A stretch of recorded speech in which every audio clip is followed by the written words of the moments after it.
start shortly.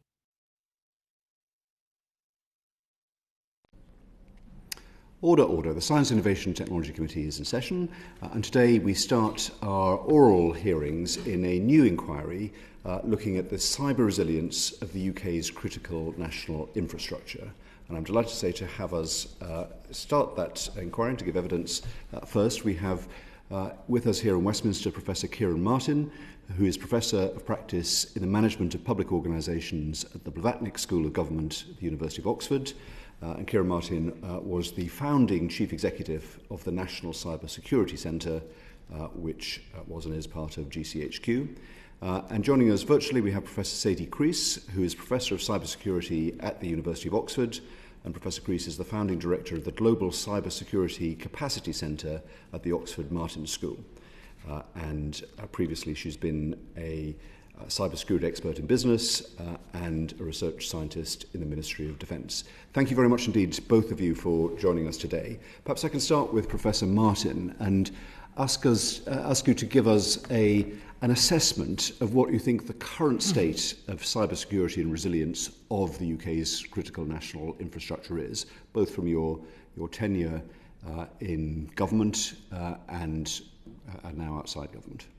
Thank you, Chair. Let me first declare all relevant interests, as well as my main job at the University of Oxford. I work with and advise a number of cybersecurity companies, mostly in the US and Australia. They're all on LinkedIn. I'll provide a full list to the clerk. The one I would want to highlight, because they've submitted written evidence to the committee, is a UK specialist company called Garrison Technologies, whom I'm advisor to and have a small number of options in, and that's all sort of fully open. So thank you very much for that that's opportunity.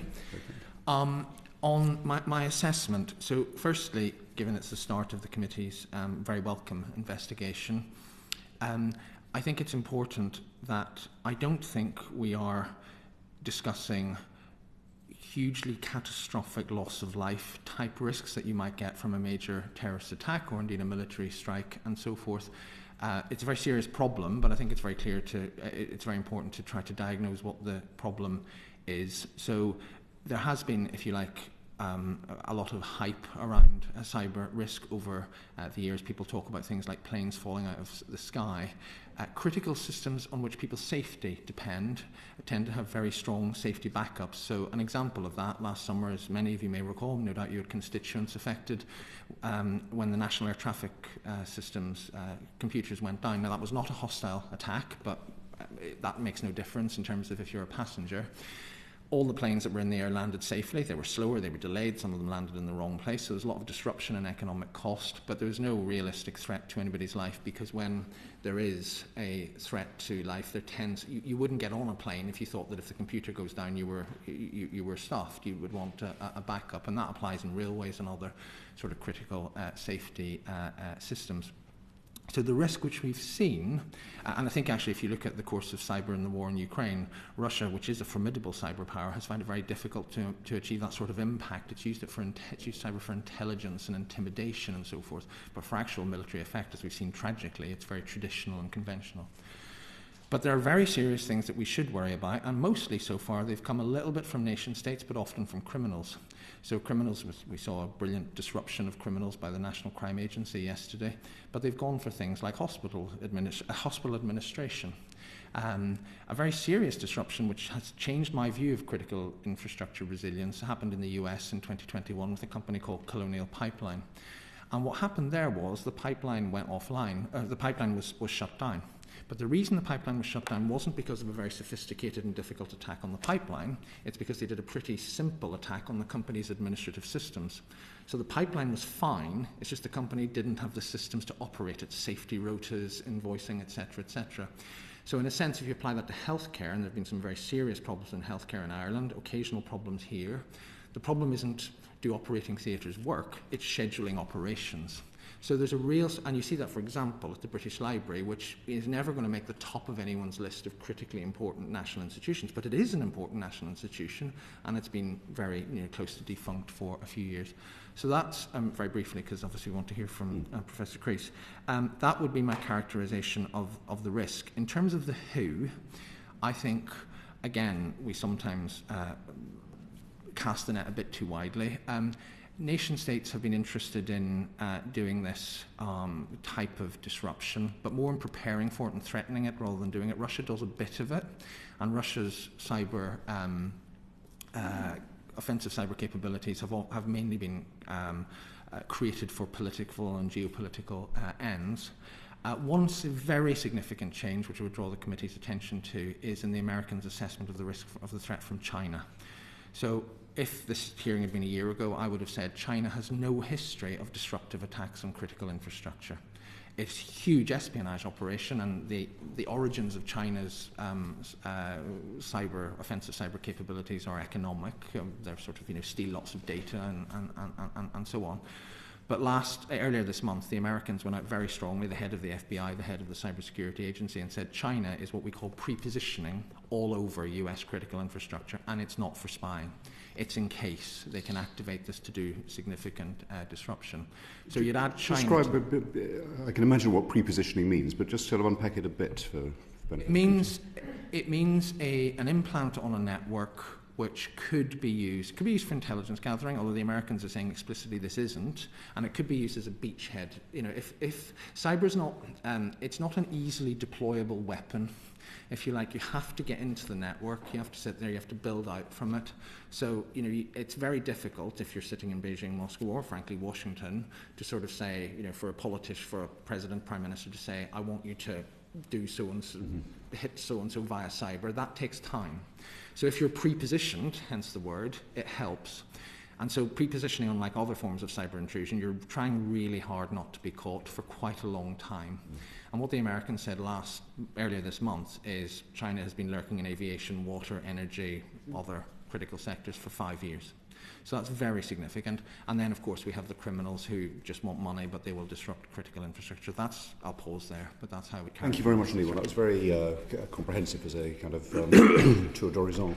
Professor Creese, perhaps you might add anything to what Professor Martin has said, and perhaps you might say of the sectors that, or the infrastructure that counts as critical national infrastructure, are there any that particularly concern you? Yes, thank you. And just to declare relevant interests, up to advise and consult with various companies on cybersecurity, and I can provide details as necessary. Thank you. With respects to critical infrastructure, I think it was helpful actually to end the last question's answer on pre-positioning. The first thing I would say is we should assume that is already taking place in the UK, and I believe that we are aware of that in some sectors. Pre-positioning, as Professor Martin said, it involves essentially getting a foothold into a victim's environment and persisting there undetected. And that can be useful for a number of kinds of attacks, and I just wanted to elaborate a bit on that. So you can imagine in some time in the future, a threat actor might decide they want to sabotage a system. They might be a criminal, so they might want to sabotage a system or threaten to sabotage a system and then ask for a ransom. So in a way, it's a way of coercing money, or they might be politically motivated and actually want to sabotage a system to demonstrate some form of power or to cause some terror. It's a very significant concern for us. It has been for a number of years. I would say that Professor Martin is quite right to note that there's been a lot of concerns being raised about risks that perhaps are not realistic. But we must also, as a committee, I think important to be aware that cybersecurity is not either present or absent. Resilience and security operate across a range. And so the question is, are we exposed to more risk than is acceptable to us? And there's no doubt in my mind that risk is aggregating. It's a bit like an iceberg. So some of this risk is not observable to us right now. And the fact that other countries, other states are coming out and calling out pre-positioning from nations that we know may well have an interest in stealing IP or maybe sabotaging systems in the future should concern us. In terms of sectors, I would be least concerned about the finance sector because they've been regulated for so long. They tend to have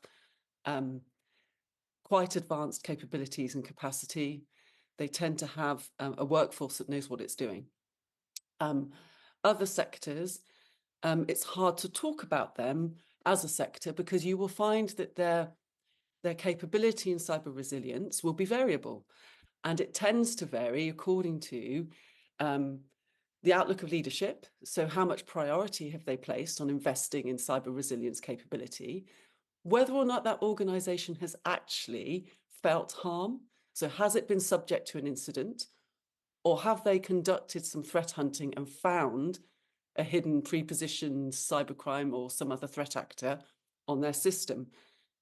In my experience, organizations that have felt harm are more inclined to take the cyber resilience requirements more seriously and to think harder about investment. Thank you.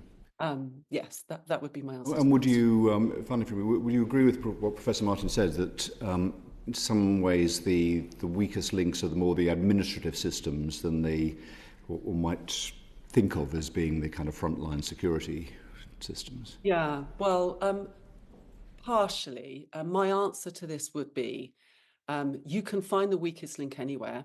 And I've been working in this domain for, gosh, over 25 years now, thereabouts.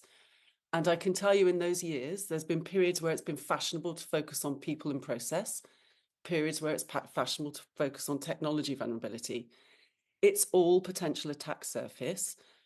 The threats that we face are very good at orchestrating across all of these surfaces, and you will find weak links in any of them.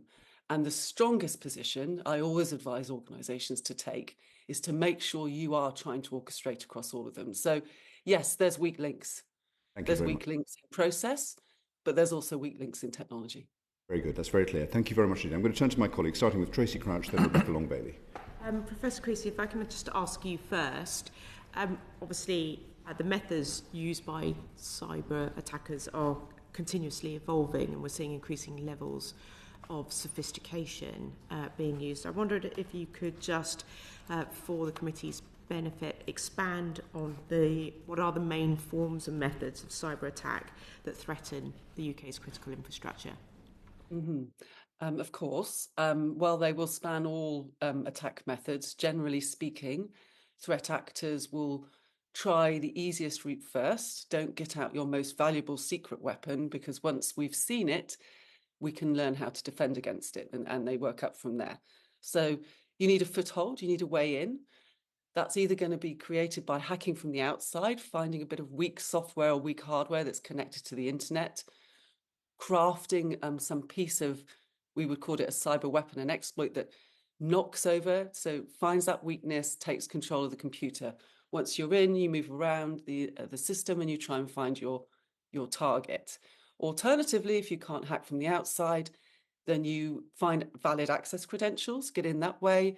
They can be purchased on the dark web. There's a blossoming ecosystem of people that are stealing or guessing, crafting access credentials, not to do cyber attack themselves, but to sell to someone else. Or you phish, social engineer, persuade somebody or coerce somebody into giving their credentials away. Or you position a piece of malware into an environment and it opens the back door from the inside. And so malware would be a piece of software that's acting with malicious intention. How do you get that into systems? Well, you persuade somebody, trick somebody into putting it onto their laptop or via a USB stick, portable memory, or you attach it to an email and somebody unwittingly opens some file and gets it installed.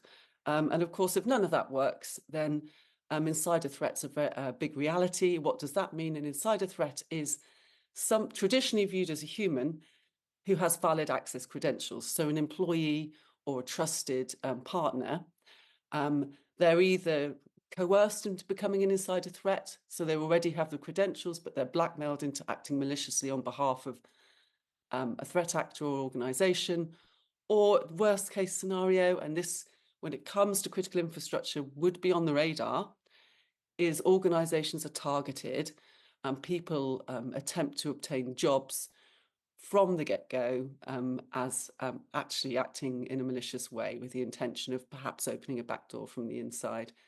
I think that probably summarises it. Thank you. And Professor Martin, how has the proliferation of cyber capabilities changed the cyber threat to the UK? My view, and it's just my view, Professor Creese and others may disagree, is not a great deal yet. In fact, one of the things that is slightly frustrating about the profession is that quite a few of the things that Professor Creese accurately set out are pretty old. And our techniques and capabilities and exploits that have been used for quite a while, the reason they still work are a combination of sometimes, to pick up on her point about culture and technology, sometimes weak practices and lack of attention, but often actually legacy IT. There is no cybersecurity strategy you can give an organisation that's using a no longer serviced version of Windows, for example. You just can't do it. It doesn't work. There are a few. And that's what I would say for general cybersecurity and cyber hygiene for everybody. There are a few things that, for an investigation into critical infrastructure, are evolving and threats to watch out for that haven't yet evolved but might. So the ones that have sort of evolved a little bit are quite smart, what we call supply chain operations. So the best example of that, although it was an espionage rather than a disruptive operation, was done by Russia against the United States. It emerged in late 2020, the beginning of 2021. And there's a company that is quite important, if not well known, called SolarWinds. And corporations, cybersecurity is a bit like individual cybersecurity. You get an update from your supplier, and it says, "Look, we've detected a flaw. Please update this," and it's good practice to do this. What the Russians did extremely cleverly in this case was they poisoned the update. So everybody who responsibly used their SolarWinds update for corporate network maintenance downloaded effectively digital poison and allowed access to the Russians. So that's quite sort of smart, I'm afraid, and needs attention. There's also, you used the word proliferation, which I think is a very interesting and valid choice of word, because I think if you're looking ahead, and obviously I hope you are, I think one of the things that has probably moderated some of the risks to critical infrastructure hitherto is that doing some of the basic hacks that Professor Creese talked about is pretty easy. Anybody can be trained and taught to them. Doing the more sophisticated operations, if you take, so the Russians have taken out power grids or power plants in Ukraine twice, only for very limited periods of time and so forth, but they're really sophisticated operations. It cost a lot of money, need a lot of skilled people, etc. So the barriers to entry for some of the most disruptive attacks that we're talking about, and I do take Professor Creese's sort of mild correction of what I said, that it's still a set of risks you have to worry about. The barriers to entry for doing those are quite high. If that doesn't remain true, and as AI comes in a bit more, maybe it doesn't, maybe it does, maybe it doesn't, we don't yet know.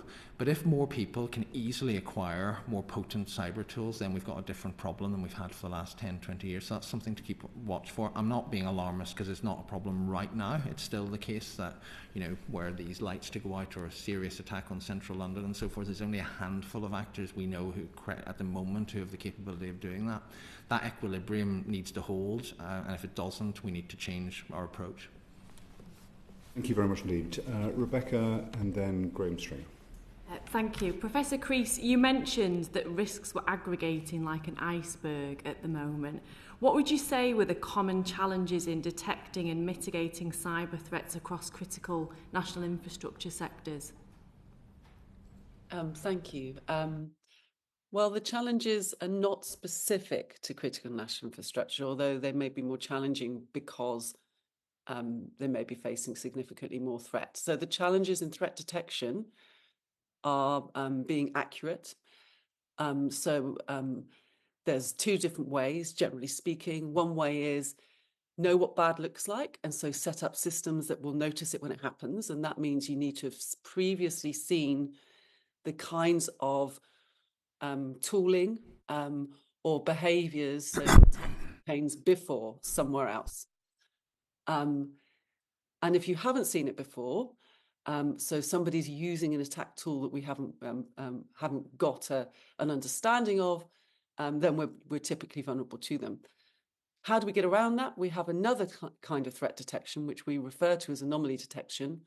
Anomaly detection basically works on an ability to understand what normal looks like for your environment. And then you set the system up to tell you when there's deviations from normal. They're not necessarily indicative of threat or attack. So it's not as accurate potentially as the kind of more signature-based, I've seen it before. But they do empower you to find stuff that hasn't been seen before. So what are the challenges there? That you might end up have a system that's over-alerting. So we call that false positive. What we mean is it's falsely saying, I can positively say we're under attack in this way. Why is that a challenge? Because your security workforce, they have to investigate these alerts and they have to take action. And in both kinds of threat detection, there's work generated. So to make that easy, or easier, and to optimize how we use our very limited resources, what we do in the cybersecurity profession is to try and automatically filter out stuff that we know to be bad, don't let it get near our systems, or at least know that we can ignore it and focus on the stuff that is potentially very harmful. It's very difficult to do. If you are being heavily targeted, more sophisticated attacks will layer. So your system will be faced with a number of different possible attacks going on. Some of them might be a distraction from the real agenda. And that has happened for many, many years. So that's essentially the challenge of threat detection. Challenge of threat detection, no matter where you sit in the CNI, but it's more challenging if you get exposed to more and more threat activity, because there's a danger of getting overwhelmed with very limited security analyst resource. Thank you. Professor Martin, is there anything you'd like to add to that? Very comprehensive. One example, perhaps bring Professor Creese's point about what we call detecting anomalous behaviour, which might bring it to life a little bit, is around electoral protection, which we, I think, correctly see as part of critical infrastructure these days. And obviously, as politicians, you'll recall better than me that during the EU referendum, the deadline to register was extended by mutual agreement by 2 days because register to vote collapsed. Now, as far as I know, and being head of the National Cybersecurity Centre at the time, I mean, this was the government assessment. That was simply because of wrong profiling and of the number of people who'd be interested, and the system collapsed under weight of numbers. More people than were expected registered to vote at the end. But because of the concerns around electoral protection, we stepped up a whole bunch of efforts. And in the 2019 election, we were watching register to vote very, very closely as the deadline approached. I believe, and forgive me if the recollection's faulty, but I believe the deadline was a Wednesday at 10 p.m. And on the Monday evening at about 8:30, we got an alert because the profile that we'd expected was about 3,000 people using register to vote at around 8:30 on Monday, 49 and a half hours before deadline. And suddenly it spiked to 48,000. So that was a big deal, but we spotted it immediately in a way that we would not have been able to and weren't able to back in 2016. It turned out, because, that stood up a sort of, emergency conference and so forth, and ultimately, had it been hostile foreign activity, options could have been briefly suspend the service and so forth. It turned out on closer examination that Stormzy had sent out a tweet encouraging people to register to vote, and which led to a 16-fold spike in temporarily in use of the website. Now, from a cybersecurity point of view, that's a really good story, because it shows that something weird is going on and you spot it immediately. And you then, of course, you don't automatically say, right, let's take it down or anything like that. You do the analysis, you get the explanation. But it means that had there been a brute force, and as Professor Creese said, that sort of, guessing passwords and so forth, all the time there are these sort of very large scale, what we call credential stuffing, where just people, or brute force, where people just say, right, I've got a bunch of emails, got a bunch of passwords, I'm going to try this network and just see how many of them I get in. It's being able to notice that type of anomalous behaviour and go, something weird is going on. That's a sort of solution. That's kind of how that works in practice. Thank you. Professor Creese also mentioned earlier that there was varying capability across critical national infrastructure sectors.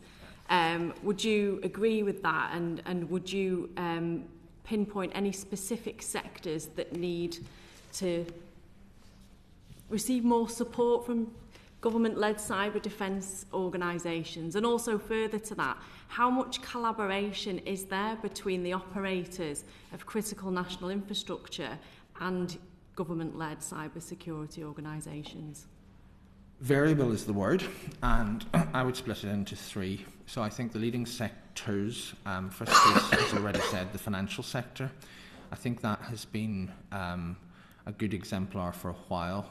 For all sorts of reasons, regulation started earlier, post-crash. It fits very well with the post-financial crash concepts of operational stability, cyber and so on.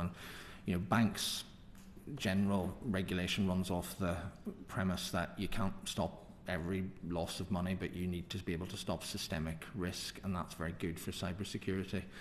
So the Bank of England have, since at least 2012, in collaboration with the sector and with the NCSC and its predecessor organisations, worked very well to get a model of regulation that works for that industry.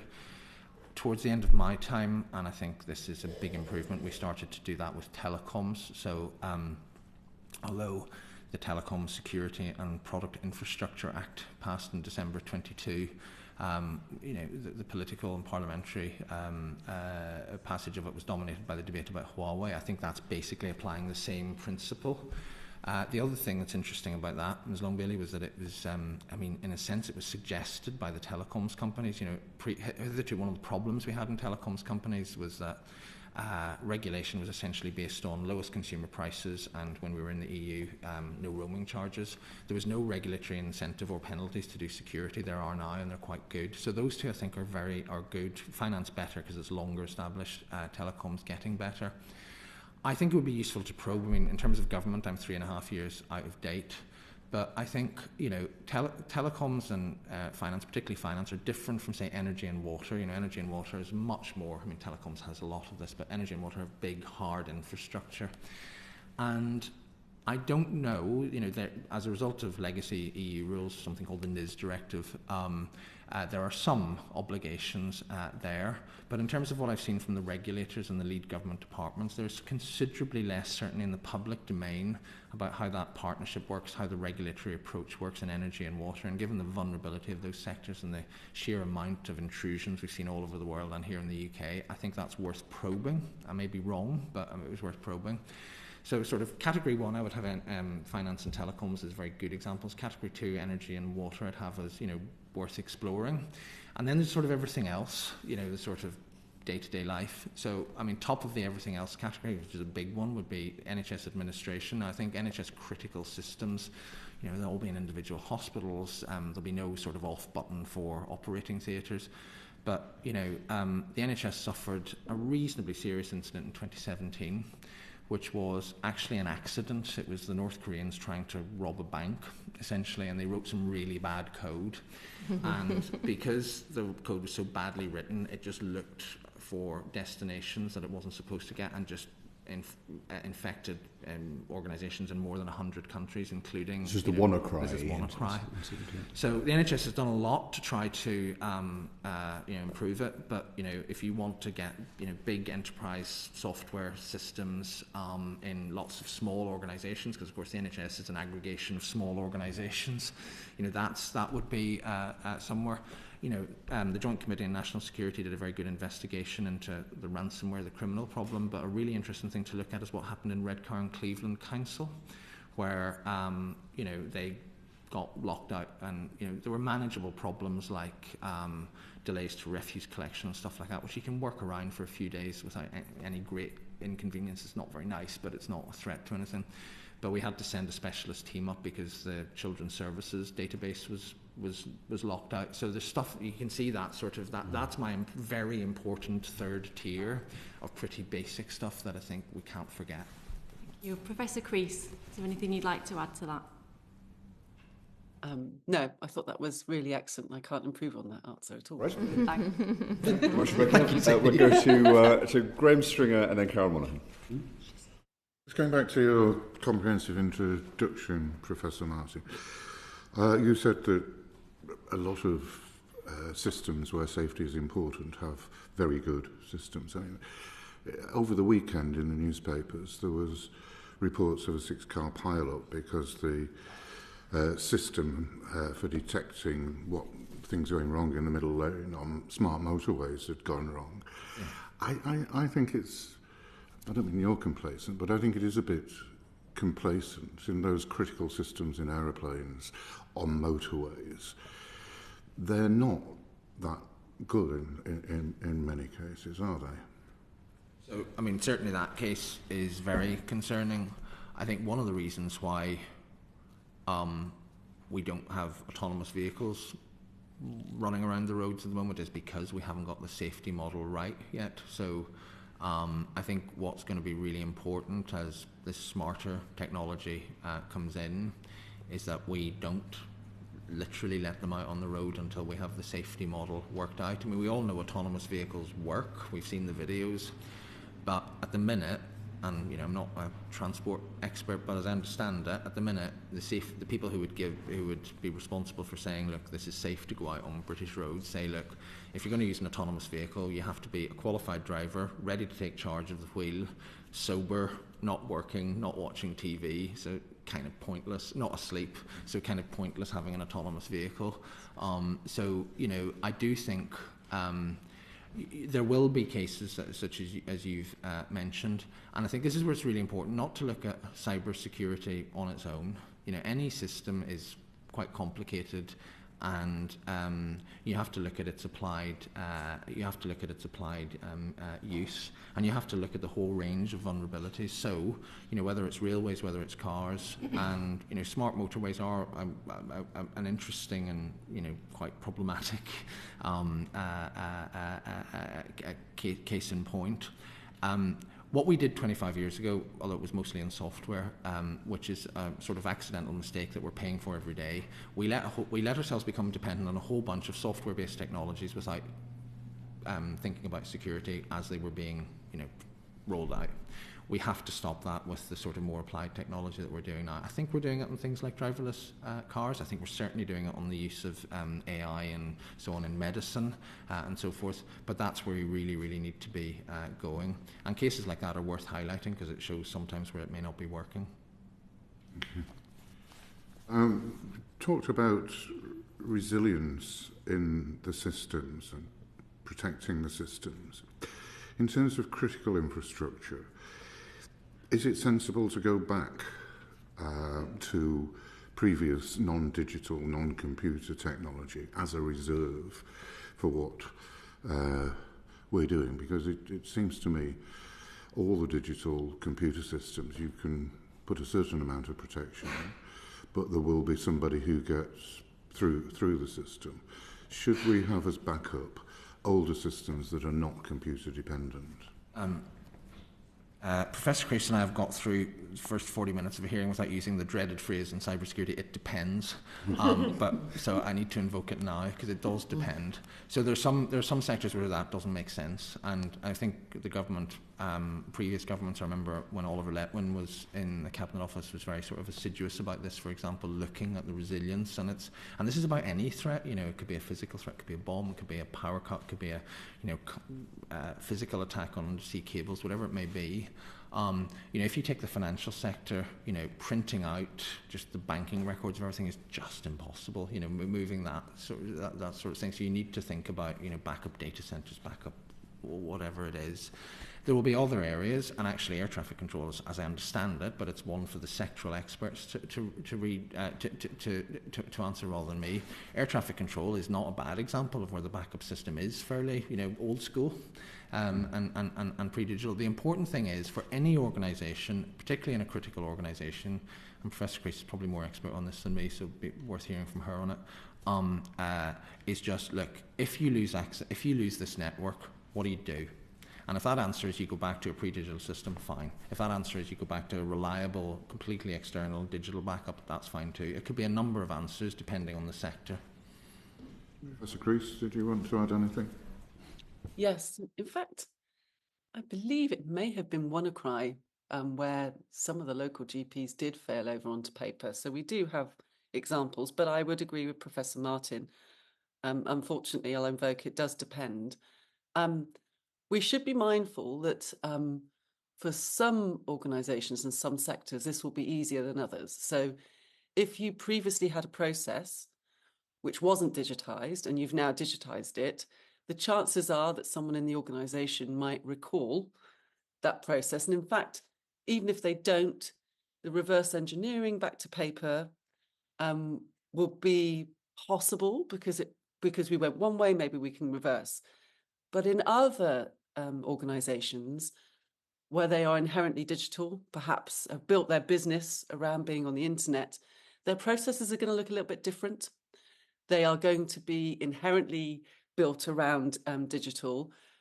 So it may be trickier to create paper-based alternatives, but not necessarily not worth doing. It may well be that there's some specific areas where we do need redundancy and we do need failover. And this is where the safety mentality helps security. So the two come together. Obviously, if you're not secure and you're in a safety critical organization, then that lack of security might mean that you're subject to malicious attacks. So we use security to protect safety in some examples, but we can also use safety and its consideration of how you keep things running, how when you fail, you need to do so in an elegant fashion without loss of life, gradual degradation, that kind of thing. Though those ways of thinking are also very useful in cybersecurity and cyber resilience. And just to end on the smart motorways and the driverless cars example, for example, in a driverless car, if it were to detect that it was under cyber attack and it's currently doing 70 miles an hour on a motorway, the right response is not going to be to just shut everything down, because if that vehicle stops very suddenly, then you're likely to cause one of these pileups. So the safety security interface needs thinking about, and in the general area of AI and machine learning, so will be controls like threat detection, etc., where we don't have specialized product in the marketplace right now. Should we keep our old-fashioned wire-based telephone system? Good question. Agnostic. Interested to hear from the telecoms experts. You do need, I mean, the way mobile networks are constructed is there is sort of resilience built in. You saw that, I think 2017 or 2018, I'm sorry, I can't remember which, O2, Ericsson builds a lot of the infrastructure. Its O2 infrastructure accidentally went down. I think when you're looking at resilience of critical infrastructure, you always have to remember accidents. IT systems fail all the time by mistake as well as by malicious acts. And what you had there for users of O2 was, for the most part, you had a few complete withdrawals of service. For the most part, you had slower, more stuttering service as it went on to other networks. So one of the things, and again, the telecoms infrastructure legislation dealt with this. One of the things you try to do is make sure, and this also applies to things like smart meters, you try to make sure there's no single off button. You know, there are various bits of the network that will survive in the event of a digital attack. I honestly wouldn't want to venture an opinion on, yes or no to your question. I think it's worth posing to telecoms experts, because it'll be a cost-benefit analysis of, how expensive it would be to keep it going if you just for resilience and latency reasons versus the likelihood of the risk that all of the different bits of the digital telecoms network get taken out at the same time. Thank you. You covered pretty comprehensively in your introduction the threat from nation states. I think I'm right in saying you didn't mention North Korea. And is it possible to estimate quantitatively the increasing threat from other nation states? Quantitatively is hard, but a quick overview. I mean, did Russia sort of, classic political threat with a history of disruptive activity and critical infrastructure? China, no history, but the Americans are now saying that they're more than poking around. Iran and North Korea both have limited history of disruptive attacks, and not so much recently, although Iranians, Iran's attacks have mostly been regional, not just Israel, but more localized. North Korea have done disruptive attacks. They did Sony pictures, which, as well as being, is way back in 2014, but as well as leaking celebrity emails, they actually destroyed quite a lot of Sony infrastructure and wiped a lot of value and made it much more difficult for the company. They've done less of that because the North Koreans are now, in the words of the US government, the world's first state-sponsored cyber criminal.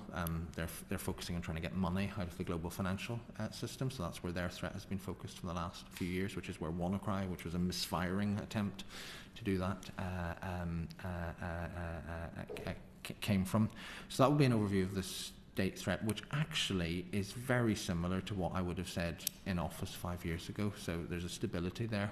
The big change, to go back to the exchange with Ms. Crouch, is in the future, does somebody basically buy their way into the top table? I mean, North Korea and Iran are not as good as Russia and China. They've just got a higher risk appetite, and they've got some capabilities that are sort of middling rather than rather than elite. Other countries could buy their way to middling capability, and then it is potentially, if cost to entry get a bit lower, and then it's a question of what their risk appetite is. So that would be, it's stable, but it needs watching. Thank you, Graham. Just before I go to Ciaran Monahan, just briefly on the example that we've been talking about driverless cars, autonomous vehicles.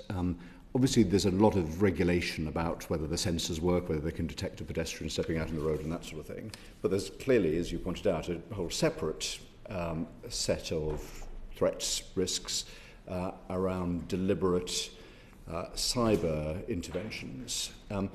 Who should approve that? Who should regulate that? Is that something that the transport authorities are capable of doing? Or does there need to be, as it were, a kind of separate button to press to validate or not the cyber resilience? My, and this is more of you as an ex-practitioner, Professor Creese may have a different view, as a much better academic than I'll ever be, but my view as an ex-practitioner very strongly is it should be sectoral. And it goes back to the exchange with Ms. Long Bailey. I think if you set up a cyber regulator, the use cases are so different. Mm-hmm. I mean, and this goes back, drawing on my time in the National Cybersecurity Centre, we did have exchanges, and it wasn't with finance in the early days because they were the most mature, where we would say, look, cyber best practice looks like this. And frankly, some of the Bank of England team would very honestly and very constructively say, well, fine, but that will destroy, that's unaffordable for banks, so that just won't work in a bank, etc. It has to work in the environment. And if you think about what running a big bank is like versus running a very complicated energy system versus running, a big university, the NHS, whatever it is, it's very, very different. So I think you do need I think you do need. It's come back to Professor Creese's point about sort of merging the security and safety, and the safety expertise tends to come from within the sector. Now it can go wrong. In the American experience post the Colonial Pipeline case that I mentioned earlier, there was really heavy criticism of the new regulations about pipeline security and so forth. So it can go wrong, but I don't think I don't think a sort of cyber rule as opposed to sectoral rules that are applied in the use cases would make sense. Others disagree. I thought you just said that it should be a central capability. No, a sectoral. A sectoral, not central. Sectoral. Yeah, so that's very. It should be advised by the centre, and that's what the National Cybersecurity Centre did and does. Right. But the rules should be set sectorally. Apologies. No problem. No, it's no problem. I'm hearing. So that is broadly consistent with the approach that's being taken to AI regulation, for example, where it's deemed that sector regulators rather than a central regulating capacity have the best chance of doing it. Perhaps just briefly, Professor Creese, on that. I think you nodded when I drew the comparison with AI. Do you think that is that's consistent? Yes, and of course AI is particularly challenging, and the international community is grappling with it. I would just add to this and say the reason why we have to embed this at the sectorial level is because actually what we need is a stronger leadership, and we need cyber resilience to be in the DNA of our organisations. That means in the DNA of the boardrooms, like financial risk is. So it seems to me that the only way to do that is to embed it into the sectors. But what we will also need is some kind of strong oversight that has the power to enable change, to ensure that sectorial regulation is happening. And so I'm involved, as I'm sure Professor Martin is, in a number of international bodies that are thinking about, for example, the governance of AI and things like that. And these challenges are being discussed there too. But my guess is this is where it will end up. And as it should, because, for example, there's certain environments where you could overregulate and impact innovation in a way that you wouldn't want to deter innovation. And then other use cases, other sectors, where it's absolutely critical, actually, that there's strong oversight and regulation because human life is at risk. And so we can't assume that all examples are the same. And for that reason, and then the necessity to get leadership properly engaged with this, I wholeheartedly agree with Professor Martin that this is very important to be done at the sectorial level. But I'd argue you must strengthen oversight, definitely. That's very consistent with the AI discussions that we're having. Carol Monaghan is next, and then Dawn Butler. Thank you, Chair. Professor Martin, if I could come to you. Last year, BBC showed a panorama programme. I think the title was Is China Watching You? And it highlighted the use of particular CCTV systems in particular government departments. Are we naive, or is the government naive in its approach to cybersecurity? Well, I mean, I don't think the government is being naive in its approach to cybersecurity. I think in terms of the particular threat you mentioned, the way in which different bits of hardware have come onto the market over time, before perhaps governments in the West clocked the extent to which China, because this goes beyond hacking. I mean, this is partly about selling hardware into the UK market. Meant that quite a few of these things ended up in the UK and in many similar countries. I think it is worth trying. It is worth being realistic about what some of these things can do. So, for example, I mean, there's a lot of sort of mirth and cynicism at the minute about a story that emerged in the cybersecurity press about an apparent sort of hack of 3 million IoT toothbrushes, which basically turned out A, not to be true, but B, even if people have internet connected toothbrushes, it doesn't actually get you very much. And so, a camera's a camera. Sparkling smile, maybe. Exactly. I mean, a camera is a camera, and it sort of depends where it is. Where I think, so I think, look. There are areas where there are probably unreliable kit still in places where they shouldn't be? I think yes, and I think probably woke up to that a little late. And since the late 2010s, there have been various programs. Some of them have been covered in the media. No doubt you've had memoranda as MPs about them as well. About toughening up a bit. I think one of the reasons this matters about being more careful about this in future is that, having been on the board of GCHQ, and obviously I can't say too much about this, but, it's an intelligence gathering organisation as well as a cybersecurity one. You are acutely aware of the limitations of some of this stuff, both in terms of, what can one camera give you, but also if you've got hundreds, thousands of cameras, somebody's got to actually make sense of if a camera's just looking at a pavement all day and not very much is happening, how do you actually get anything useful out of that? Where that becomes a long-term strategic risk, however, is if some of the predictions of the power of AI come true, because so there is this sort of distinction between what you might call mass surveillance and mass spying. It's not quite the same thing. Mass surveillance could be gathering an awful lot of data which nobody has the capacity, either computing or in terms of human, just to look at or make any sense of. So that is mass surveillance. You're gathering lots of stuff and maybe you can find something and so forth. But with AI, you might, and this is something we have to watch out for from China, you might be able to turn that into mass spying, where you can actually run a program and say, look, I've got 3 million cameras all over the UK, US, wherever it is. Can you analyse this for me and find out something interesting about this person using facial recognition, that, etc.? I mean, you're talking about many cameras, but if we kind of narrow it down, surely there's opportunity, if you're that way inclined, to target particular cameras that are showing something more interesting than a piece of pavement. Indeed, and that's why, you have gradations of risk, and you should be very, very careful about what you have on sensitive sites and so forth. And is there enough attention paid to what we have on sensitive sites? I am aware that more is being done. There have been quite a few, in the departments you would expect, Ministry of Defence, etc. There have been quite a few initiatives recently. I don't know, if I'm honest, how much assurance that would that would give, but I don't think it's something that's been completely ignored. I think that would be unfair. Thank you, Professor Creese. I saw you were jotting notes down during that. Do you have anything to add to that?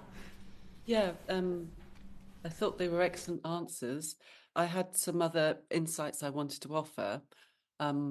Recall many years ago that one of these IoT cameras was hacked and used in a distributed denial of service attack as part of a botnet. So really the point I would say about some of these devices is it's not just their primary functionality that's at question. Every single one of these devices, if connected to the internet, is a potential platform. That does not mean to say we should not have them, but we need to be aware of that. Sometimes these devices can be more targeted platforms, so that if, for example, it might look like just somebody's toothbrush, but depending upon the computing capability, of course, a toothbrush is in someone's home or in their vehicle or in their office. And if it were possible to compromise it and pivot onwards, then that's a potential way in. So I agree with Professor Martin. There's no evidence of the toothbrushes being used for that right now, but I would say that we have to be eyes open, that any device with computational capability and connectivity capability is just another part of the attack surface that we need to be concerned about. When it comes to cameras, that can be challenging. If you were an organisation in a sensitive site and somebody managed to gain access to the footage of these cameras because they are IP enabled and connected to the internet in some way, then you could generate some kind of pattern of life for that site. It might help you predict good times of day to physically attempt an attack. It would help you understand who's going in and out, who's passing by, who may be working there. You could then use social engineering to try and compromise the individual to find a way in. So as with any kind of data collection capability in any system, what we would say is you need to consider the cost benefits in terms of the risk, potential opportunity benefits. Don't collect data without good use. Don't put instrumentation into your environment without good reason, because it can be a source of attack surface and it can be compromised. And if you're collecting data, that's just another piece of data that you need to protect. And that advice we would use in all environments, medical, health records, no matter what. That's good practice. And so I don't think you're wrong to be concerned, but it doesn't mean to say that the business case for having the cameras doesn't outweigh the possible risks. Are there alternative camera systems that could be used? I'm not an expert on this, but I would say over the years that camera systems will be increasingly built with connectivity. I don't know if you've tried to buy a smart TV without a camera for your living room recently. That's quite hard to do. Many years ago, if you were concerned about chipsets in personal routers being manufactured in certain parts of the world, you would have found that they were generally manufactured in one part of the world. So this issue of whether you can develop resilience through thinking hard about alternative sources, manufacturing of hardware or software, that's challenging. It's a really, really good point to focus on when it comes to a cyber resilience strategy for the UK. Thinking about those kinds of questions. Thank you. It's 1984, 40 years on. Thank you very much, Carol. I'm going to take Dawn Butler, then James Davis, and then Rebecca Long-Bailey. We now have to ask for brief answers because we're running out of time. Such has been the interest in your answers so far. Dawn. Thank you both very much. Professor Martin, thank you for highlighting the role that Stormzy played in the general election. In his song, My President is Black, he says he's going to keep out of politics, so hopefully he'll listen to this session and know that he played a vital role. On that, are there any other areas that we should be concerned about in regards to our democracy and politics and cybersecurity? Yeah, so I'll be brief as I can. I think the important thing in terms of electoral protection is trying to just map out the different bits of that could be vulnerable based on experience, based on consulting with experts, how elections actually work. I mean, you all know better than me that these are sort of hundreds of local events that aggregate into a big sort of national one. So if you look at the work government has done in the past on this, they have offered political parties, networks, support if they wish, because obviously it has to be done voluntarily. And that was in response to, if you look at what the Russians did to the US in 2016, the first intervention was stealing a bunch of documents from the Democratic National Committee and from the private emails of a key Secretary Clinton advisor. You look at, we did give guidance to parliamentarians, to local authorities for running the election safely, compilation of the electoral register, printing of ballot papers, that sort of thing. In fact, register to vote in the British system is one of the few actually nationally, centrally run services in the election, so you end up doing lots of outreach and protection to other organisations. Media is another one. That's in a sense to prevent hacking.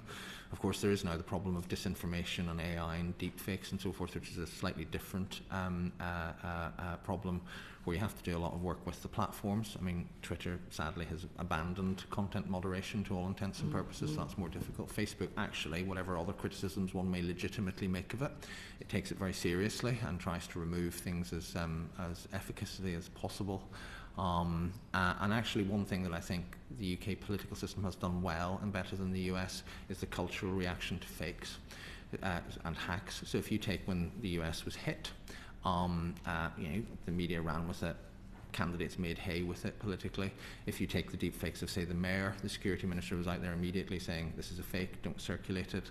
If you take when there was an exposure of campaigns against members of parliament and others, parties came together and said we're not going to use this material. I think that's a very, very important point on electoral protection. So it's the whole tapestry of the election system needs looked at. Thank you. Professor Creese, what's the difference between sleeper cells and pre-positioning? Well, I'm not the expert. Perhaps Professor Martin will give you a better definition. But sleeper cells are essentially pre-positioned groups of individuals currently not activated.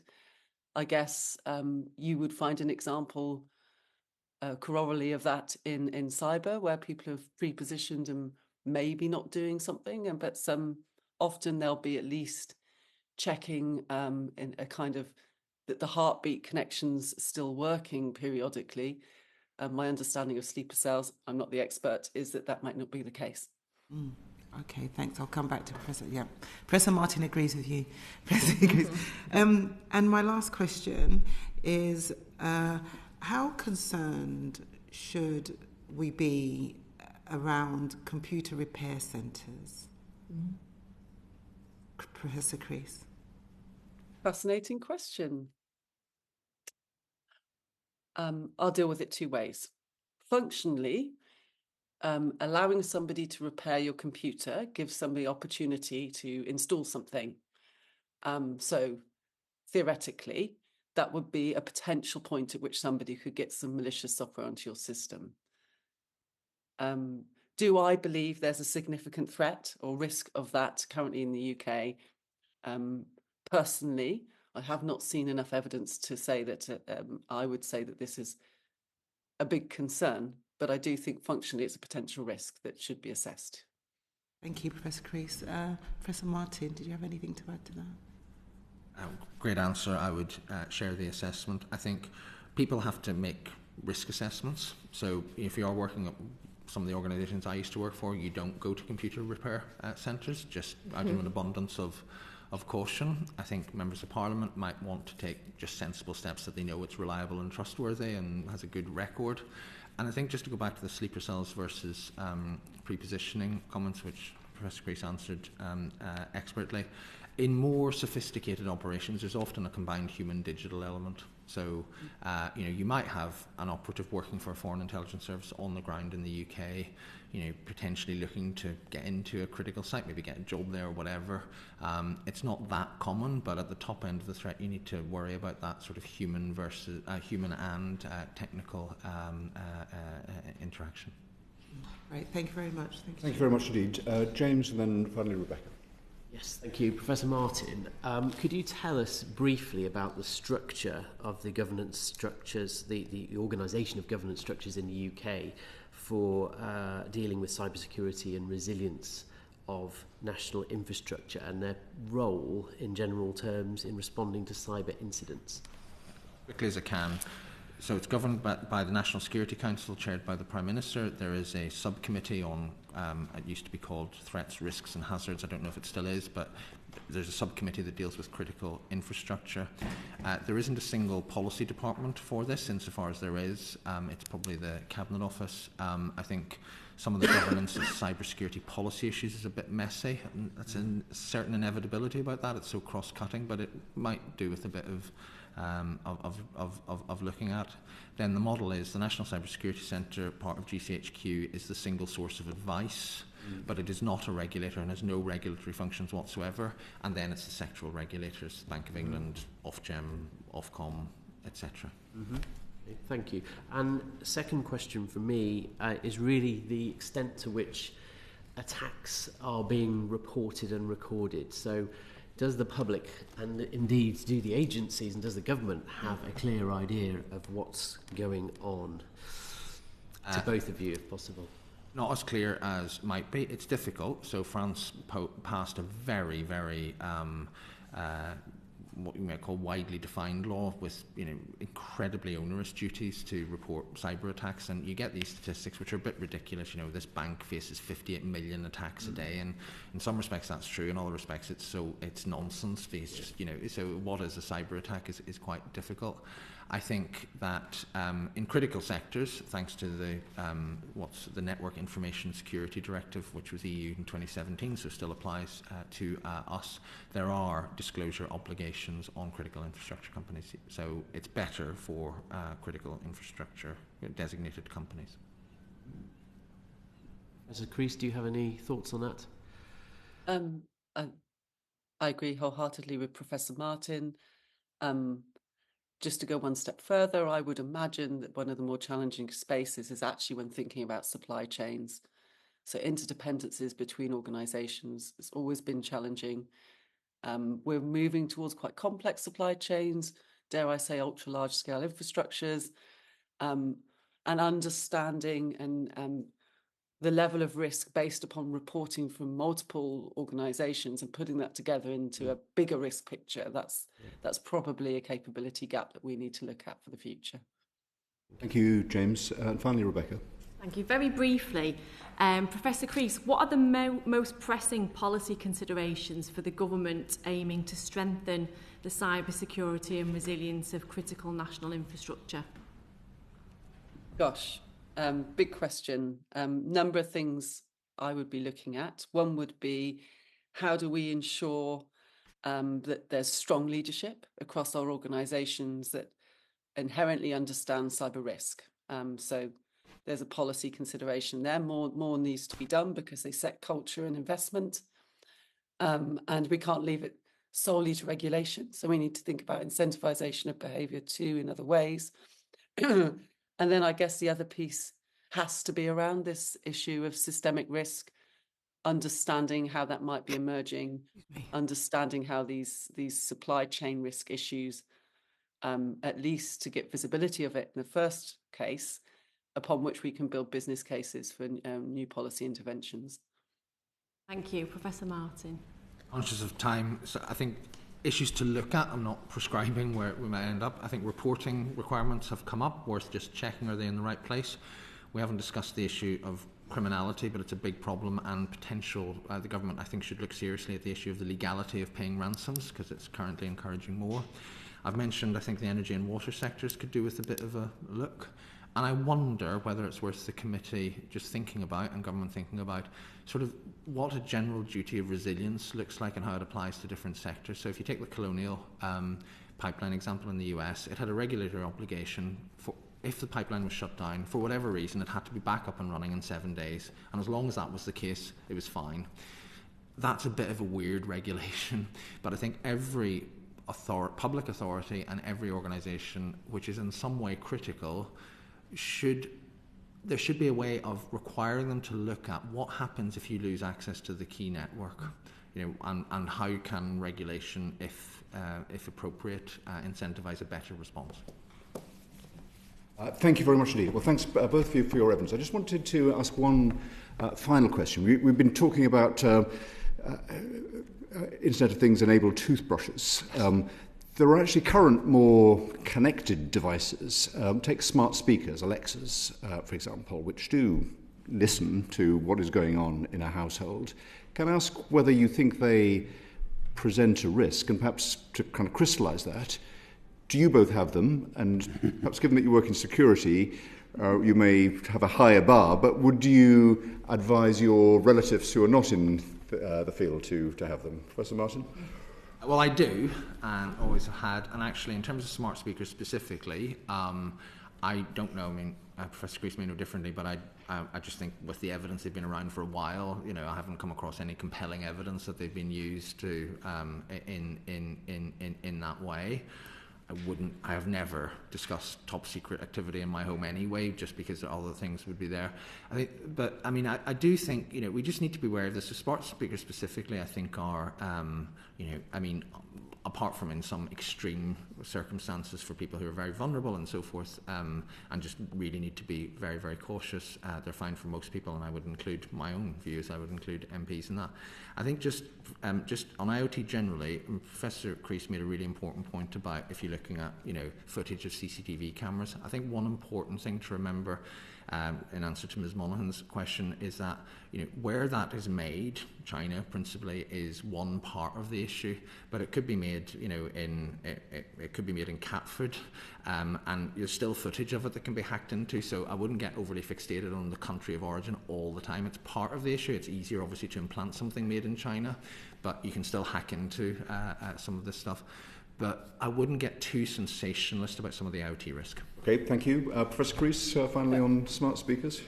Well, asking me if I have smart speakers is a little bit like asking for my password, so I won't comment on that. Do I advise people to have them? I would say if you are a person in a significant leadership position where a threat might have an interest in targeting you to coerce you into doing something or threaten you so that you would do something that could harm your organisation or your family, any devices that give away how you live will make you more targetable.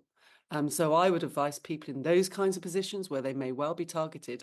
I wouldn't advise them. I would advise against having these things in their environment, just like I would advise against putting a camera up in their living room. It just potentially gives an attacker more information about them that can be used to craft targeted attacks. But as Professor Martin says, that doesn't apply to the vast majority of people. Very clear and understood. We're very grateful for your compelling evidence, both of you, this morning. Thank you very much indeed. We're going to move on to our next panel, with apologies for starting a little later. As they take their seats, I will introduce Ciaran John, who is the Chief Technology Officer at NCC Group, which is a commercial company advising others on how to deal with cyber security threats. And Ciaran John has worked in cybersecurity for 25 years across strategy, business, risk, privacy and technology. She also is the chair of the Tech UK Cybersecurity Committee and a member of the UK Cybersecurity Council Strategic Advisory Board. Thank you for coming today. And Professor Awais Rashid, who is Professor of Cybersecurity at the University of Bristol. Professor Rashid is head of the Bristol Cybersecurity Group and Director of the National Research Centre on Privacy, Harm Reduction and Adversarial Influence Online. He's also Editor-in-Chief of the Cybersecurity Body of Knowledge. Thank you very much indeed to both of you for coming. You've been kind enough to listen to the evidence that we've heard. This is the first session of our inquiry. What I'd be particularly keen to hear from you both on is the current level of cyber literacy in the UK amongst the general public and amongst those people that need to know, and there may be a distinction between the two. Perhaps, Ms. John, starting with you. Yeah, I'll start, and I declare that as well as being on the Executive Committee at NCC Group, I have shares in Microsoft, where I used to be a senior director. Thank you. So we do have a problem with literacy in the country generally, and I think it refers back to a little bit of the previous conversation where there's been a tendency to see cyber as being the thing that's done by somebody else, and that you do the implementation of a system and then you respond on other people. Or it's almost like a point of pride sometimes to say, I don't do computers, so I don't do cyber. And actually, as technology sits in our day-to-day, there's a real reality that we need to actually have some skills. So I've got some stats of it. I think there's about only 30% of businesses have board members or trustees that are explicitly responsible for cyber, and many of them then lack the knowledge. And we really do need some form of literacy from young school children right the way up. If you look at all as digital becomes very much part of our lives, whether that's in social media or in smart speakers or in cars or technology, we all own to understand the threat and the risk that comes with that, as well as the opportunity. It doesn't mean we don't do it. It just means that you just make an informed decision, just as you would in crossing the road, about what the risks would be. It's the same thing in literacy. And there's two sides of that. One is, what do I need to do to be secure? How do I do good cyber hygiene for people at home? You must keep things up to date. It's not an option. Making sure you think about what you're saying in front of your smart speakers. But yeah, and making sure that you're using strong authentication. But then in the business, when you're actually doing investments or in government, can I afford to keep this up to date? Can I afford to keep this in a good state? Am I making the appropriate investments to manage the risk and threat that comes with that, as well as the opportunity? And the other side of that, from an awareness thing, talking about provenance, is really informing ourselves about how to recognise what good information looks like. It's quite hard to spot disinformation, but maybe having a healthy amount of scepticism, and that applies to disinformation, but it also applies to getting a link that asks you to click on it that's phishing, to somebody from India claiming to be Microsoft that's there to fix your computer. Thank you very much. And Professor Rashid, on literacy. Before I start, I should declare that in addition to my position at University of Bristol, I am involved in a number of collaborative research programs with industry, and I also advise various research programs. The most significant one that I should declare is that I am founder and director of a company called Hectonics, which provides specialist training for cybersecurity of critical infrastructures. Following on from what has been said, I think the challenge is that a lot of the narrative about cybersecurity or understanding about cybersecurity is that it's things that other people do and they get in the way. So most of the narrative, if we see in our daily lives, but also via the media, is driven by this kind of fear, uncertainty, and doubt, as FUD, as it's called quite often, where bad things happen and they are always in the news. There isn't a clear understanding across a large part of the population about the role that cybersecurity plays in making a positive difference to our lives. So, for example, we do online banking every day, and most of the time it works perfectly fine because the systems are secure and we can trust them. We went through a pandemic using online systems because we could trust them. But we often see security as something that gets in the way, and as a result, not necessarily engage with it as something that can actually help us do our work in more effective ways. And then that translates into the kind of statistics that were just mentioned by Ciaran earlier, in that we have a lack often at senior level in organizations, but also at an individual level, we don't want to engage with cybersecurity. Thank you very much indeed. That's very good. We're going to turn to my colleagues, Graham Stringer first, and then Stephen Metcalfe, and then Dawn Butler. You've answered most of my question about a national literacy programme, what it encompasses and why you think it's necessary. Who would be responsible for implementing such a programme, and how much do you think it would cost? Would it be a cost on the public purse, or do you imagine the private sector would pay for it? I think there's a mixture of areas. So in the early years for children and people in education, then having that as part of the educational system is important, and that includes training teachers to keep them up to date with the latest that they need. When you get into the adult world, there's been a number of online security and safety campaigns over the years. I think Get Safe Online being one from a few years ago. The challenge is keeping that going and engaging. Now, in the private sector, there's plenty of security companies out there that will do education, but the danger is, are we doing that in the way that's appropriate, or is it spelling fear, uncertainty and doubt to sell a product? Some of the best online education actually has been coming from people like banks who have done good educational adverts and engagement and systems. I think in reality it's a partnership between public and the private sector. In terms of how much that costs, I'm not aware, I don't know for certain, I wouldn't want to answer, but it could be achieved reasonably by a partnership between the public and private sector sharing educational insights. I think I would like to add that there is a difference between what we want more widely across the population and what is the subject matter at hand here, which is security of critical national infrastructure. And there we require very, very specialist knowledge and capability in terms of both building systems that are secure, but also defending current systems which have a range of insecurities. I have been working in this field for a very long time, and I can say that with fairly high confidence that at the moment that level of knowledge and capability is lacking across the workforce.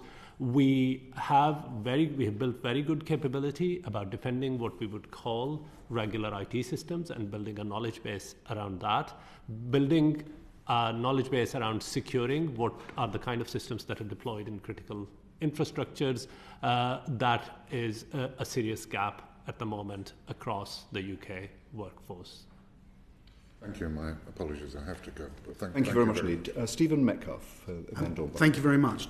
Just picking up on that serious gap for skills in critical national infrastructure particularly.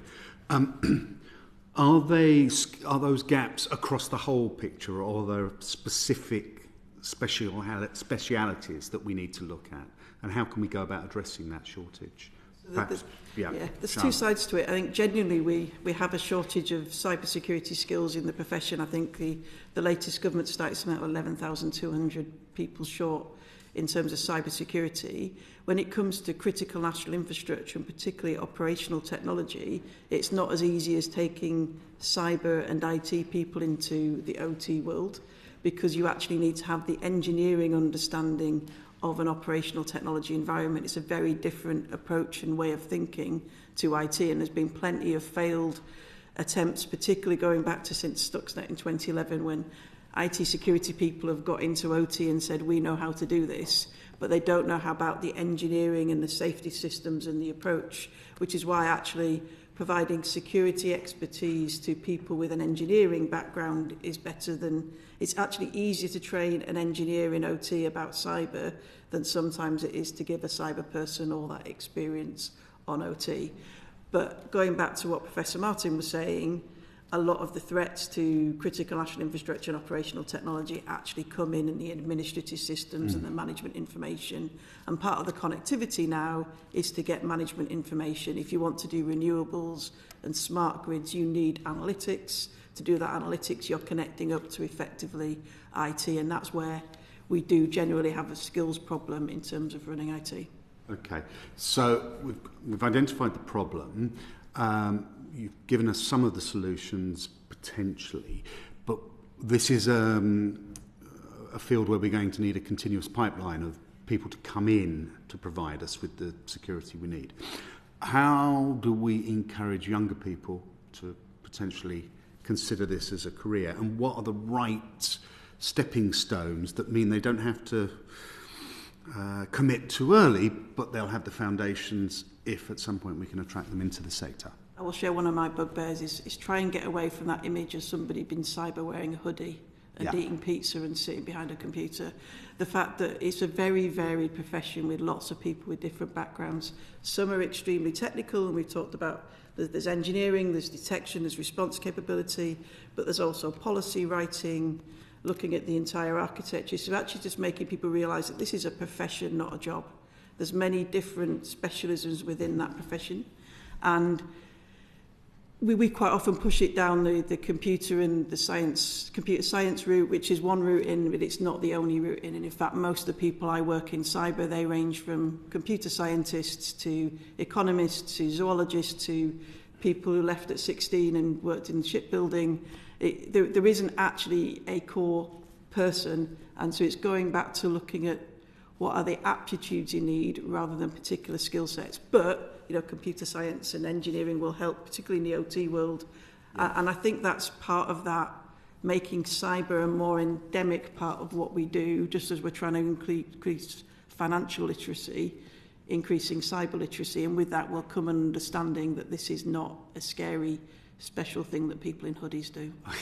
Okay, so I think that is a good point. What is the role, therefore, for industry and government education? And presumably maybe they're aligned, maybe they're separate. The UK is actually, I'll give that to Professor Rashid come in as well, but the UK has actually been a very good example of how to do this. So since the National Cybersecurity Strategy and the founding of the National Cybersecurity Centre, things like the Cyber First scheme, the cyber apprenticeships, there's boot camps to encourage people to retrain into cyber from other worlds.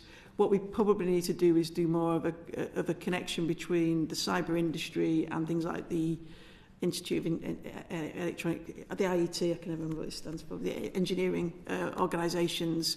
So effectively that we basically bake cyber in as something that you learn alongside everything else. It's demystifying it and making it easier to do. I think the UK has actually been a very good example in how to do that. And now from an industry perspective, we need to step in and help with providing those early career opportunities and the ability for people to train up on the job. Thank you.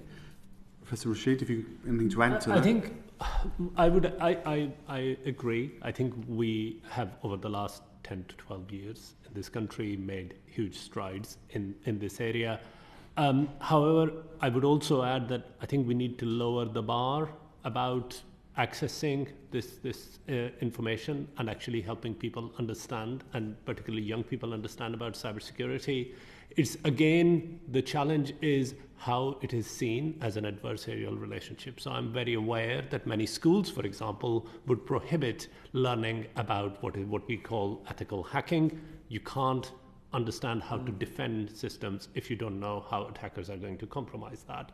So as a result, often young people learn it from other sources. Programs like Cyber First are a great way, actually, to teach people about what cybersecurity can bring, but also what their role in this could be. So I think we have to take away some of that mystique around. It might sound like a strange thing to say as a professor of cybersecurity. However, I really, really do think that we need to change the way we think about cybersecurity, and it's something that we should encourage young people to learn about from very early on, so that then they consider where they fit in this picture. They may not become, they may not become cybersecurity professionals, but when they will go into their other jobs, this will be embedded in their psyche. It will become part of the things and how they think about things. Okay, thank you. And where we do want to attract them into the sector, and they do want to become specialists in cybersecurity, is there an issue around diversity within the sector, and is there something we can do to improve that?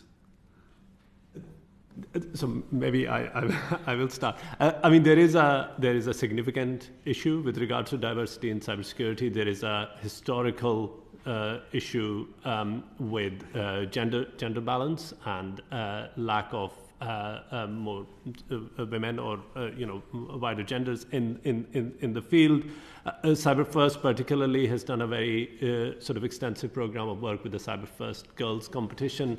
But of course, we need people from more diverse backgrounds coming into cybersecurity, and not just people from different genders. And therein lies a big challenge, because a number of times socioeconomics come into play. There is the usual cliche: people like me don't do cybersecurity. I lead a doctoral program, and within that we have had quite significant success in improving both our gender balance, perfect actually, unbalanced towards more women in the program, but also people from many diverse backgrounds, including socioeconomics, neurodiverse, and different protected characteristics. And it's because of the way how you talk about cybersecurity. There is actually scientific evidence that women and people from what you would typically consider ethnic minority backgrounds, they're much more attracted to particular fields if they can see it making a difference to the world. So this is not, as Siân was saying, this is not about just hacking for hacking's sake. It's about how can we make a difference to the world, and that really makes a difference. There is one area where we are very diverse. We do, I think, as a profession, have a higher level of neurodiversity than many other professions. There's certain specialisms, such as being a SOC analyst who's sitting there trying to detect threats all the time, or doing a security operations centre analyst, so someone who's there trying to detect threats, looking at events and trying to spot patterns, or people that are trying to do penetration testing or the ethical hacking. It tends to attract fairly neurodiverse individuals because a very strong level of focus is a really good differentiator there. Yes, we do have the wider issues, and it is about showing the fact that we need that this isn't appropriate. Because cyber is seen as a subset of IT at the moment, and IT has a diversity issue, and cyber takes that to the next level, both on particularly socioeconomic, gender and ethnic diversity. And we just need to drive that more fully, and it is about having more examples of people that are there and just using language that is much more engaging for people. Language, yeah, absolutely key. Thank you very much. I probably should have asked you, when you were talking about engineers with OT experience, I think you said, didn't you? Could you just expand what OT is, just for the record? So operational technology or industrial control systems, and Professor Rashid maybe can come in better than me on this one, but it is effectively, when we talk about cyber physical systems, so connecting physical things to the internet, or quite often not to the internet, to a network. That doesn't just magically happen. What you have is operational technology that connects it. So you will have, say it's a wind turbine or a medical scanner, there will be the bit that's doing the medical scanning or the wind turbine, and then is effectively the operational technology that works it. So OT sort of effectively describes the entire ecosystem where that sits. And what that one characteristic of that is, often that you've got a piece of equipment that's designed to last 40 years connected to a piece of digital equipment that's designed to last 5 years. And that's why we get this legacy, because when you get this from the manufacturer will often say, if you want to upgrade the PC section of that, it's not standalone, you've got to upgrade the entire wind turbine, which is on a 40-year investment plan. Or we'll upgrade the PC element, which is not quite a PC, it's more complicated than that. We'll upgrade the technology element much less often, and so that's why you get legacy operating systems, legacy network, what's called protocols. Protocols are used to allow communication, which don't allow a lot of the modern security. So we quite often, to avoid the fear, uncertainty and doubt, we get all scary, but for the last 25, 30 years, we as an industry have been advancing the cybersecurity capabilities. But if you're running 25-year-old Windows XP, you have not got the latest Windows 11 security capabilities sitting in your system, and the same whether that's Unix or Windows. And that's the reality. So operational technology effectively refers to that big back end, and so and it's sometimes called the industrial Internet of Things, and then industrial control systems tend to be the big elements. Now there is with the increase of connectivity, more sensors, more very lightweight bits of technology that are sitting at the end in the IT. So it's a bigger element. So when we say OT, we probably refer to the entire system, and then you've got industrial control systems. You could probably do that better than I do. I mean, you covered most of it. I think the thing I would like to add here is that these are, the term operational technology covers a whole suite of things. But the best way to consider them would be that these are often very simple computer systems that actually run the pump that, for example, drives water or oil through pipelines, or it controls for example, the various elements of the power grid. And as Ciaran has said, they were initially not designed with connectivity in mind, but increasingly, because of business reasons and all sorts of purposes, they are connected. They were also not designed with security in mind. And while security is improving, again, there are very clear requirements that they have to be simple because you can prove safety properties about them. So as a result, often you can't put state-of-the-art security mechanisms into these kind of systems. So, and again, not going against my earlier point about fear, uncertainty, and doubt, the challenge remains. Professor Martin and Professor Creese earlier said that, of course, we haven't seen these kind of catastrophic events come to pass, but it's because of defense in depth. Once an attacker is inside a network that is connected to these systems, it is very, very easy to cause large-scale disruption. And it's not a simple case of us changing an iPad or a phone. A large power grid or a water company has a massive number of devices to upgrade and change, but they also have to remain in place for the next 30 years. And today's state of the art is tomorrow's legacy system. Absolutely. Thank you very much. Thank you very much indeed. Dawn Butler, then finally Tracy Crouch. Thank you, Chair. Thank you very much. Fascinating. I can't help thinking when we talk about using the old Windows that's less secure, but I'm thinking if you were using a Nokia 3310, that's probably more secure than the latest phones now because it's less hackable, right? Yeah, but the irony is that you're trying to connect that Nokia 3310 to the latest Windows infrastructure or online infrastructure. So that's what we're effectively doing in the OT world. So in reality, a lot of these systems were designed, so a Nokia 3310 was designed to be mobile. So it was designed to be connected and have certain approaches around it. Whereas a lot of these devices were designed thinking they're sitting in a secure physical location, so they're not necessarily got the same level of digital security even as a Nokia 3310. They probably don't even have the ability to put a pin on many of these. You can just walk up and connect to them. I'm stretching this analogy too much, but but the reality is that what we've effectively done with a lot of this operational technology and connectivity, and for good reasons, if we're going to achieve some of our net zero renewable goals, we need to connect up because we need the management information, but we're effectively connecting equipment that's as old as a Nokia 3310 to a modern infrastructure. And so you've got to think about having the resilience in place and the compensating controls to manage the fact that you've suddenly increased that attack surface. So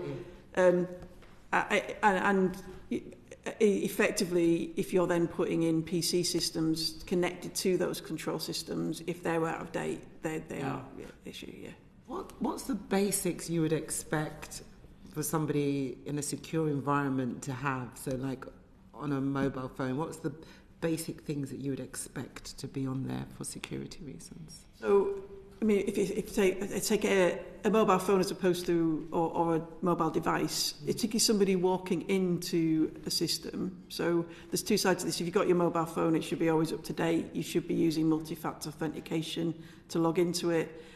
You should be having strong control over that. If it's used for connection to the industrial control system, it should not be used for checking your email or browsing the web.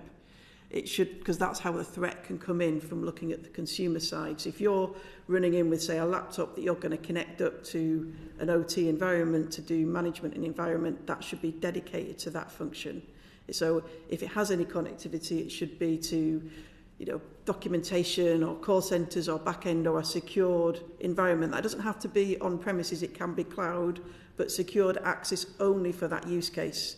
So where you see a lot of the threat coming in is where people take effectively what should be privileged workstations, secured devices, and they start checking their email or browsing into it, because that's where a lot of these threats get in.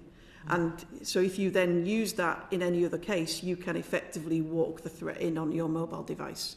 whether that more likely it's a laptop, because that's how they quite often maintain these things. They walk in with a rugged laptop and connect it in, and it's about making sure that it's locked down. It's not your device to check your email on. You have a different device for that. It's designed specifically for managing that infrastructure, and it should almost be treated as an extension of that infrastructure.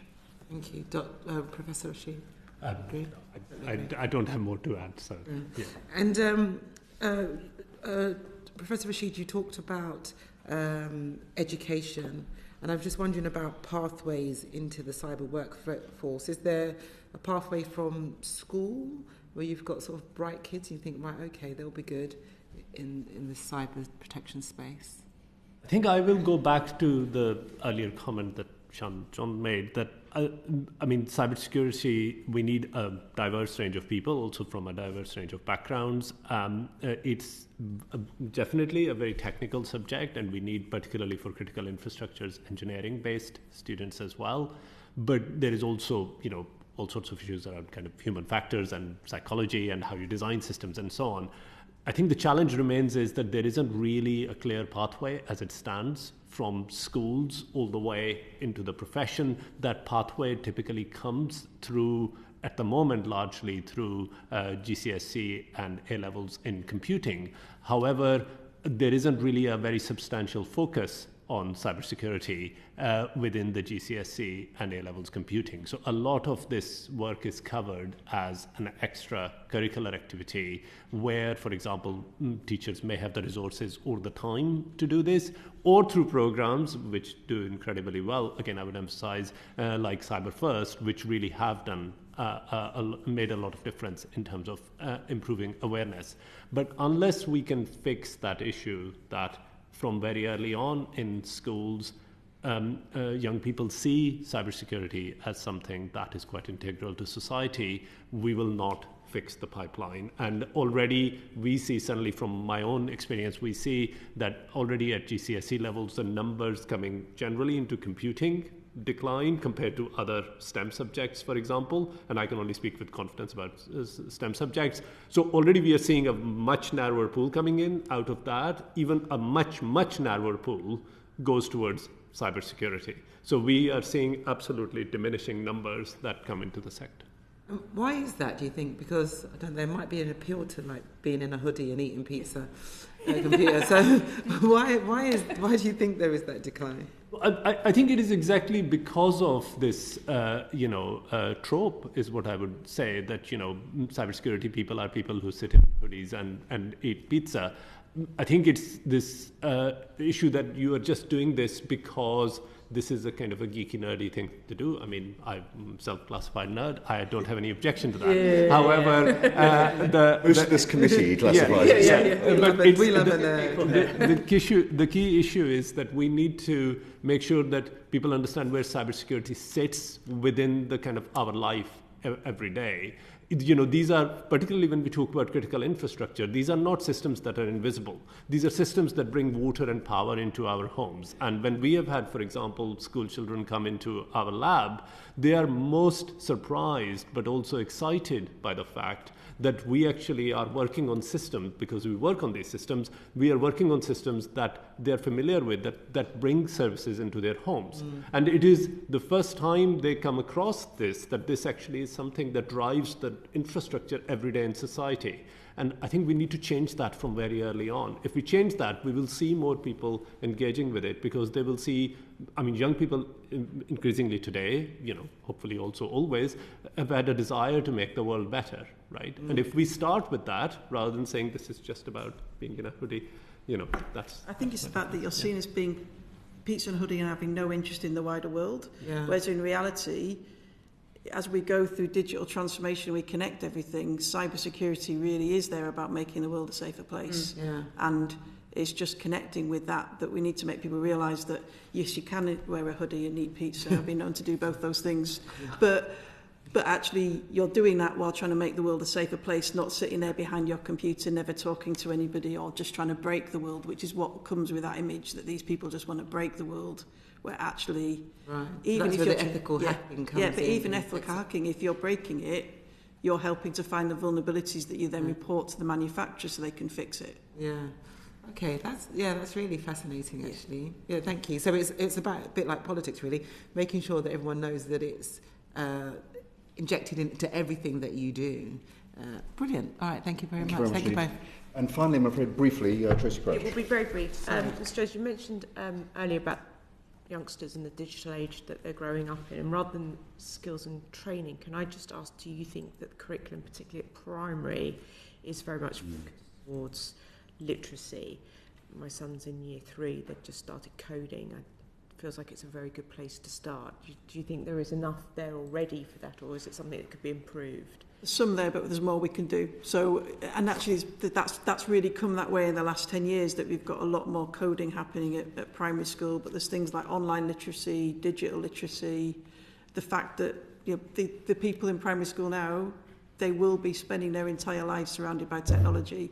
So it needs to be as core to what you do as history, and it's not. And coding's one element of it, but actually securely using the internet, securely connecting your device, the whole element and literacy. There's more we could be doing in that area. And you think that would help in terms of things like around connecting switches and PlayStations into the online community and the chat and all that sort of stuff? Yeah, and it's being aware when something risky might be happening, so you can make that decision. And even going beyond school, then when you work in the industry or you're on a board, you then actually think about what are the risks and threats that come with these things. If you're more digitally literate, you become more aware of what the threat might be as well as the opportunity. Yeah. Very briefly, but just in response to that, you can have a situation where your children are more literate in these things than the parents. Yes. So how do we kind of create or sort of kind of forge that gap? We do need to do some awareness for adults as well as for children. That whole letting the children fix the technology shouldn't be where you should be. You need to. Who should do that? If obviously in schools, I think as a comment, so there's obviously education for adults. It's probably a combination of government initiatives, private sector initiatives, but mostly probably will need to be government in terms of educating people. But in the workplace, there's a lot of education that's happening around IT and cyber literacy in the workplace to make sure people are more secure online, and that should be as much about talking about how you secure your home environment as your work environment, particularly in the era of hybrid working where your home environment quite often is your work environment. And then that will make us better in the fact that people sitting on boards will also understand the risk more. Thank you very much, Tracy. We've run out of the committee's got to be in the chamber to ask questions of the Secretary of State about these issues and others. So, Ciaran, John, Professor Rashid, thank you very much indeed for your evidence today, and to our earlier panel of witnesses, I think you've got off our inquiry to a flying start. Thank you very much indeed. This concludes the meeting of the committee. Order.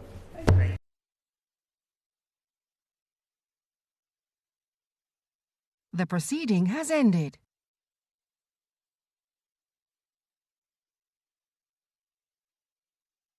The proceeding has ended.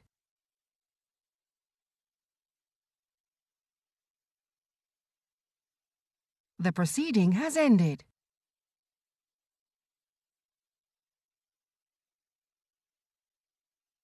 The proceeding has ended.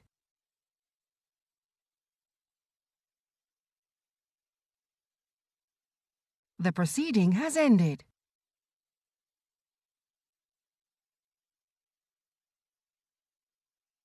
The proceeding has ended.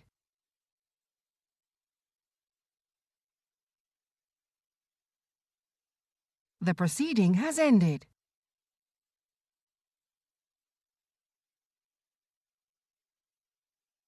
The proceeding has ended.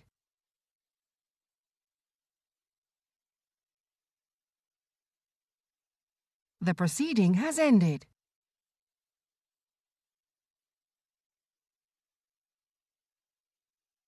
The proceeding has ended.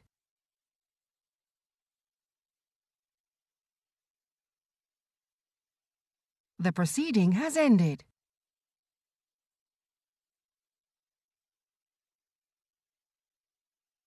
The proceeding has ended.